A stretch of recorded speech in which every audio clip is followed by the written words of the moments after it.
मेरे पति ने शादी से पहले मेरी इज्जत लूट ली थी और फिर मेरे जोर देने पर, मेरे रोने चिल्लाने पर वो मुझसे शादी करने के लिए तैयार हो गया था। मगर मेरे दिल में उसके लिए नफरत थी। मैं उससे इस सब का बदला लेना चाहती थी और फिर मैंने उसकी बहन को इस्तेमाल किया। उसकी गंदी तस्वीरें इंटरनेट पर डाल दी। मगर मेरे पाँव के नीचे से ज़मीन खिसक गई जब मेरी ननद ने, मेरे शरीर में जैसे आग लगी हुई थी। मेरा दिल और दिमाग गुस्से से खौल रहा था। सोच सोच कर पागल हो रही थी कि ऐसा क्या करूं कि अपने पति से उसके किए का बदला ले सकूं।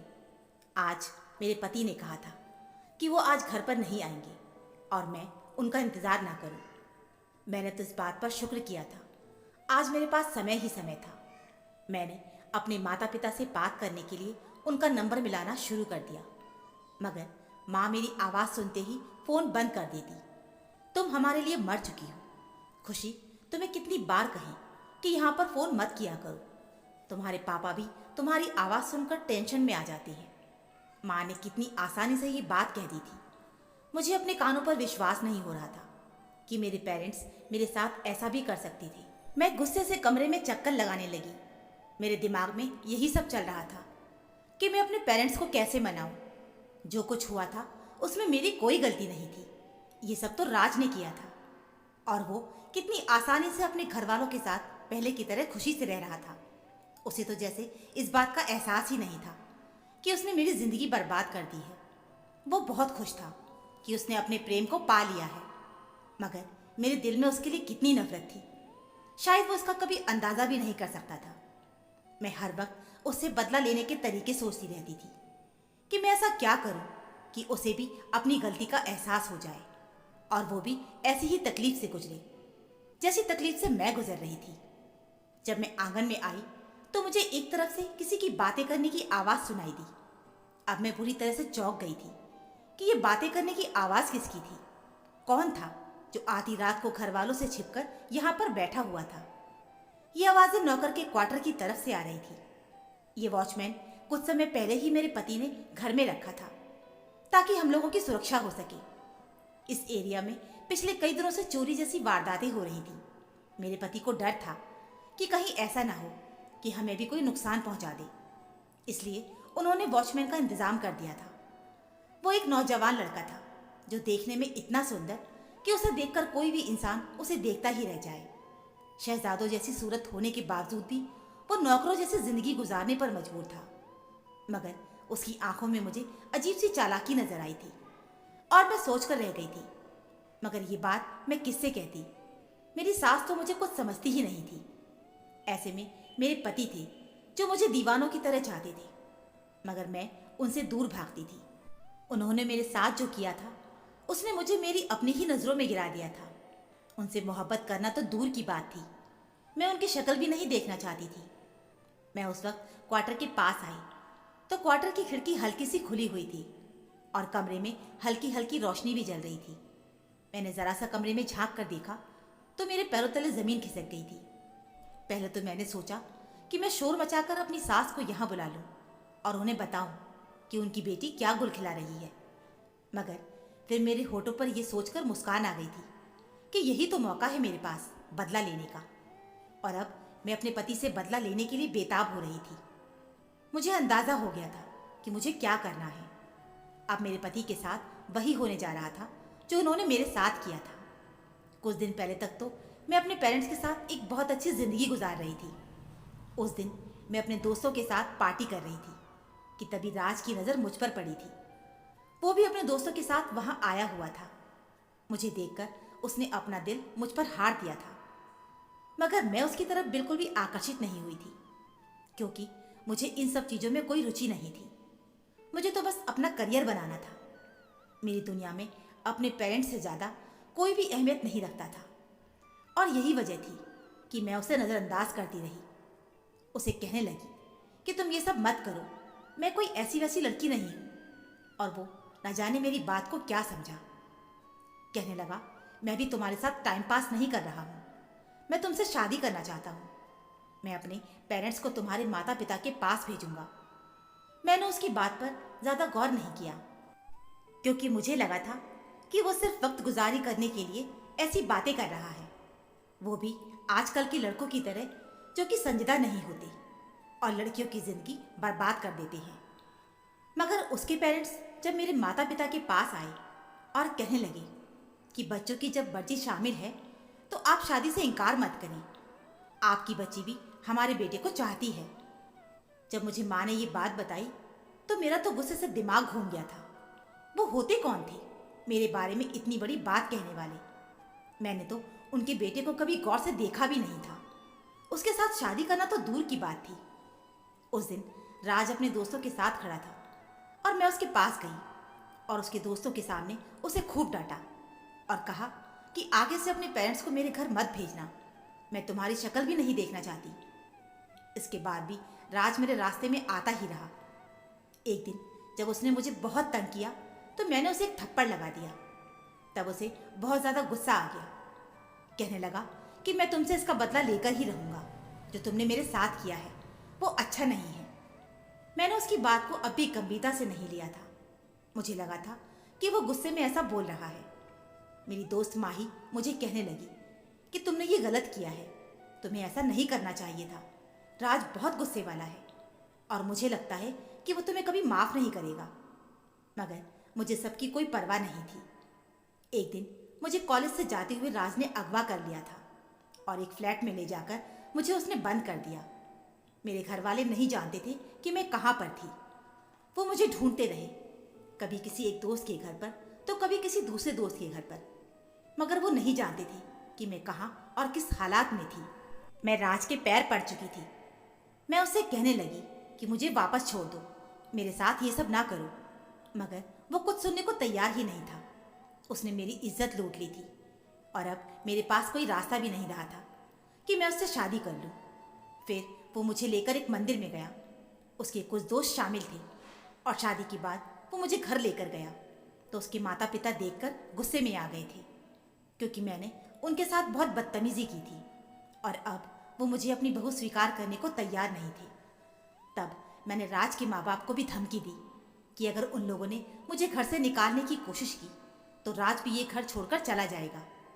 और बेटे की मोहब्बत में मजबूर होकर उन्होंने हथियार डाल लिए थे, पर वो मुझसे दूरी बनाए रहते थे। मुझे भी इस सब से कोई फर्क नहीं पड़ता था। मैं जब अपने पेरेंट्स से मिलने के लिए जाती तो मेरे माँ बाप भी मुझसे बात नहीं करते थे। उन्हें लगता था कि इसमें मेरी ही गलती शामिल है। वो दोनों मुझे माफ़ करने को तैयार ही नहीं थे और ऐसे में मुझे राज से और भी नफरत होने लगी थी। मेरा दिल चाहता था कि मैं उसे जान से मार दूं। मेरी सास बात बात पर मुझे ताना देती थी कि मैंने उसके बेटे को फंसा लिया है और ज़बरदस्ती उसके साथ शादी कर ली है।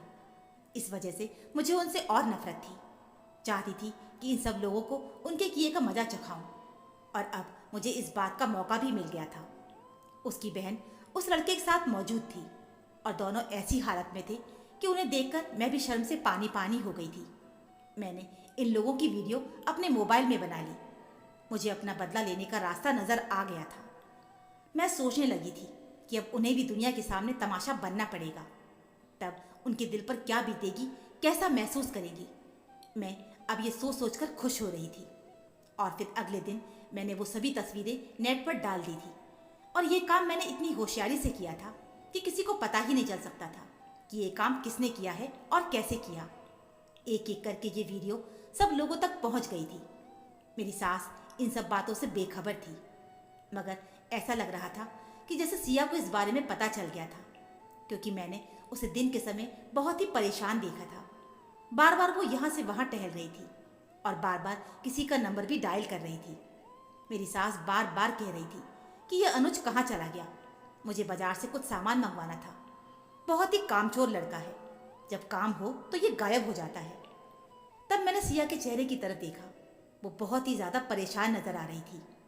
मुझे अभी अंदाज़ा हो गया था कि जो आग मैंने लगाई है वो सुलग पड़ी है। मैं दिल ही दिल बहुत खुश हो रही थी कि अब मैं अपना बदला पूरा कर लूँगी, क्योंकि अब मेरी सास और पति के चेहरे पर वैसी ही तकलीफ नजर आने वाली थी जो तकलीफ मैं झेल रही थी। सिया तैयार होने के बाद घर से निकल गई थी। मेरी सास उसे रोक के रह गई थी, मगर सिया सुनी अनसुनी करते हुए ना जाने कहाँ चली गई थी। मेरी सास अपना सिर थाम के रह गई थी। ये लड़की तो कोई बात सुनती समझती ही नहीं है। आज मैंने अपने एक रिश्तेदार को बुलाया हुआ था। उसने सिया के रिश्ते के बारे में मुझे कुछ बताना है। वो सिया से मिलना चाहती है, मगर ये लड़की किसी की बात समझे तब ना।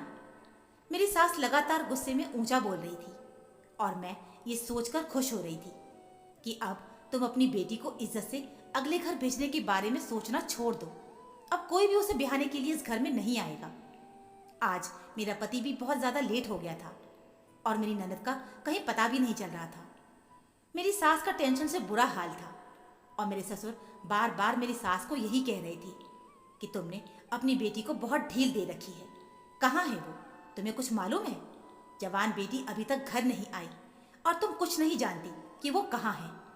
और एक तुम्हारा वो बेटा, कब से मैं उसे कॉल कर रहा हूँ मगर वो कोई कॉल उठा ही नहीं रहा।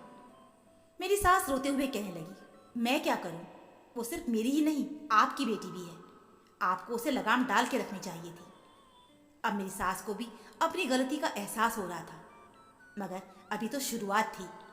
अभी तो इन लोगों को मालूम होना था कि तकलीफ जिल्लत कहते किसे हैं। रात को जब मेरा पति घर आया तो बहुत टूटा हुआ लग रहा था।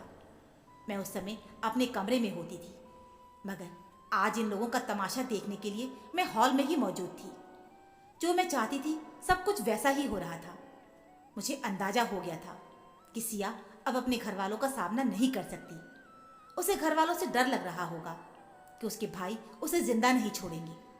तभी तो अपनी किसी सहेली के घर चली गई होगी और इंतजार करेगी कि जब भाई का गुस्सा कम होगा तब वो घर वापस आ जाए। फिर जब मेरा पति घर आया तो उसे देखकर मेरी सास अपना दिल थाम के रह गई। राज, क्या हुआ है तुम्हें? और ये सिया कहाँ है? मैं कब से उसे कॉल कर रही हूँ मगर वो मेरी कॉल नहीं उठा रही। तब राज गुस्से से चिल्लाने लगा, वो हमारे मुंह पर कालिक मल के कहीं चली गई होगी। जिसके साथ उसने मुंह काला किया है उसी के साथ होगी। वो गुस्से से बोल रहा था और मेरी सास अपना दिल पकड़ के रह गई। कैसी बातें कर रहे हो तुम अपनी जवान बहन के बारे में? कोई इस तरह की बात करता है? माना कि वो थोड़ी बदतमीज है, लापरवाह है, मगर इसका मतलब ये नहीं कि तुम भाई होकर उसके किरदार पर बोलना शुरू करो। कहाँ है मेरी बच्ची? पता करो, कहीं किसी मुसीबत में ना हो। तब राज ने अपना मोबाइल उनकी तरफ किया और उस मोबाइल में वही वीडियो थी जो आज मैंने नेट पर अपलोड की थी और रात को ही अपने मोबाइल से बनाई थी। ये देखकर मेरी सास के पैरों के नीचे जमीन निकल गई। राज कहने लगा, ये सब देखने के बाद भी आप उसकी शक्ल देखना चाहेंगी? क्या किया है उसने हमारे साथ? हमारी इज्जत मिट्टी में मिला दी। घर के नौकर के साथ ये सब करती रही। अगर उसे अपनी जवानी संभालना मुश्किल हो रहा था तो बता देती, हम उसकी शादी कर देते। हमारे साथ ये सब तो ना करती। वो सिर पकड़कर रोने लगा था। कितनी बदनामी हो गई है, मैं किसी के सामने सिर उठाने के काबिल नहीं रहा। वो बुरी तरह से रो रहा था और मुझे उसे देखकर अजीब सा सुकून महसूस हो रहा था। मैं भी इसी तरह से रोई थी और मेरे माँ बाप भी मेरे लिए इसी तरह से तड़पे थे। उन्हें भी अपनी बदनामी का खौफ सताने लगा था और उन्हें भी ऐसा ही महसूस हुआ था जैसा कि अब इन लोगों को हो रहा था। और मुझे इन लोगों पर तरस नहीं आ रहा था। वो रात इन लोगों ने अपनी आंखों में ही गुजारी थी, जबकि मैं अपने कमरे में सुकून से सो रही थी। मेरे पति ने मुझे सुकून से सोते हुए देखा तो कहने लगा, मैं जानता हूँ कि ये सब तुम्हारा ही किया धरा है। ज़रूर तुमने ही मेरी बहन को इस तरफ लगाया था। तुमने ही उसके जहन में ये ख्याल डाले हैं, वरना मेरी बहन बहुत मासूम थी। आज वो जो भी बोल रहा था मुझे उस पर गुस्सा नहीं आ रहा था, क्योंकि आज मैंने अपना बदला ले लिया था। राज और उसके घर वाले कभी भी जान नहीं सकते थे कि ये सब मैंने ही किया था। मैंने ही ये वीडियो नेट पे डाली थी।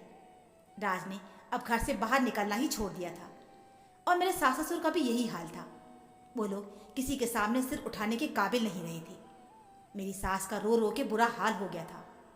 तब मेरी सास ने फिर से मेरी तरफ इशारा करते हुए कहा, जब से ये लड़की हमारी जिंदगी में आई है उसने हमारे जीवन को जहन्नुम बना के रख दिया है। निकालो इस लड़की को घर से बाहर। इसके नखरे का साया मेरी बेटी पर पड़ गया है। जो भी था, पर मेरा पति मुझसे बहुत प्यार करता था। वो मुझे छोड़ने के बारे में सोच भी नहीं सकता था। ऐसे में वो अपनी माँ को ही चुप करवा दिया करता था। दिन इसी तरह गुजरते जा रहे थे। राज तो पुलिस में रिपोर्ट दर्ज नहीं करवा रहा था। कहने लगा, पुलिस वाले भी अजीब और गरीब बातें बनाएंगे। आप नहीं जानती कि मुझे कैसी शर्मिंदगी का सामना करना पड़ेगा। मैं पुलिस में जाकर रिपोर्ट नहीं करवा सकता। और फिर एक दिन सुबह सुबह ही पुलिस स्टेशन से कॉल आ गई। राज बुरी तरह से परेशान हो गया कि अब पुलिस स्टेशन में कॉल क्यों आई है। मेरी सास भी परेशान हो गई थी। वो राज के वापस आने का इंतजार कर रहे थे और फिर उन्हें जो खबर सुनने को मिली उसने उनके साथ साथ मुझे भी हैरान कर दिया था। मैंने तो इस हद तक सोचा भी नहीं था कि ऐसा भी हो जाएगा। मैं सिर्फ इन लोगों को नीचा दिखाना चाहती थी, अपनी बेइज्जती का बदला लेना चाहती थी, मगर सिया इस हद तक गुजर जाएगी मैंने कभी सोचा भी नहीं था। सिया की डेड बॉडी मिल गई थी। सिया ने आत्महत्या कर ली थी और एक छोटी सी चिट्ठी अपने घर वालों के नाम लिखी थी, जिसमें उसने सब लोगों से माफ़ी मांगी और कहा कि वो अनुज से प्यार करती थी, उससे शादी करना चाहती थी। मगर अब इतनी बदनामी के बाद अनुज भी उसके साथ शादी करने को तैयार नहीं है। वो उससे बात भी नहीं करना चाहता था और मौत के अलावा मेरे पास अब और कोई रास्ता नहीं है। उसकी मौत का जिम्मेदार सिर्फ वो खुद है। वो अब किसी के सामने सिर उठाने के काबिल भी नहीं रही। वो किसी का सामना नहीं कर सकती, इसलिए वो अपनी जान ले रही है। तब मेरे पति को मालूम हुआ था कि वो हॉस्टल में रह रही थी और हॉस्टल के एक कमरे में ही उसने खुदकुशी कर ली थी। 2 दिन तक दरवाज़ा ना खुलने की वजह से वार्डन ने कमरे पर दस्तक देनी शुरू कर दी, मगर जब दरवाज़ा नहीं खुला तो वो परेशान हो गई। फिर दरवाज़ा तोड़ने पर सामने से सिया की लाश नजर आई। वार्डन सिया के परिवार के बारे में ज़्यादा नहीं जानती थी, तभी उसने पुलिस में रिपोर्ट करवा दी थी और यूं सिया की लाश घर तक पहुंचा दी गई। जो बदनामी हुई सो हुई। सिया भी अपनी ज़िंदगी की बाजी हार गई थी और ये सब मेरी वजह से हुआ था। अब मैं बहुत ही ज़्यादा शर्मिंदा थी। मुझे लगने लगा था कि मैं सिया की कातिल थी। मेरे दिल में पछतावा था कि मैं अपने इस पाप का प्रायश्चित कैसे अदा करूं। और फिर एक दिन मैंने राज के सामने रोते हुए अपनी गलती कबूल कर ली थी। पहले तो वो मुझ पर चिल्लाने लगा कि मैंने जो भी किया था मोहब्बत में किया था। मैं अपनी गलती मानता हूँ, मगर तुम्हें ये सब नहीं करना चाहिए था। तुमने जो किया है वो पाप था। तुम्हारी वजह से मेरी बहन ने खुदकुशी कर ली। मेरे माफ़ी मांगने पर उसका दिल नरम पड़ गया। कहने लगा, तुमने ये बात मेरे सामने तो कर दी है, मगर मेरे माता पिता के सामने मत करना, वरना तुम नहीं जानती कि वो तुम्हारे साथ बहुत बुरा सलूक करेंगे। और तब मुझे ये मालूम हुआ कि राज मुझसे कितनी मोहब्बत करता था। उसने मेरी इतनी बड़ी गलती को माफ़ कर दिया था और अब मैं भी अपनी इस गलती को सुधारना चाहती थी। मैं सारे घर के कामकाज करती थी, अपनी सास की किसी बात पर उनसे बदतमीजी नहीं करती थी। वो जो भी कहती थी चुपचाप सुनती रहती थी और मेरे इस रवैये से धीरे धीरे मेरी सास का दिल भी नरम पड़ने लगा था। वैसे भी अब सिया तो नहीं रही थी जो उन्हें ज़रा ज़रा सी बात पर मेरे खिलाफ भड़काती और यूं ही घर का माहौल शांत रहने लगा था। मगर आज भी मेरे दिल में ये ख्याल था कि मैंने सिया के साथ बहुत गलत किया और मेरी ये गलती माफ़ी के काबिल नहीं थी। तो दोस्तों, उम्मीद करती हूँ आपको हमारी ये कहानी पसंद आई होगी।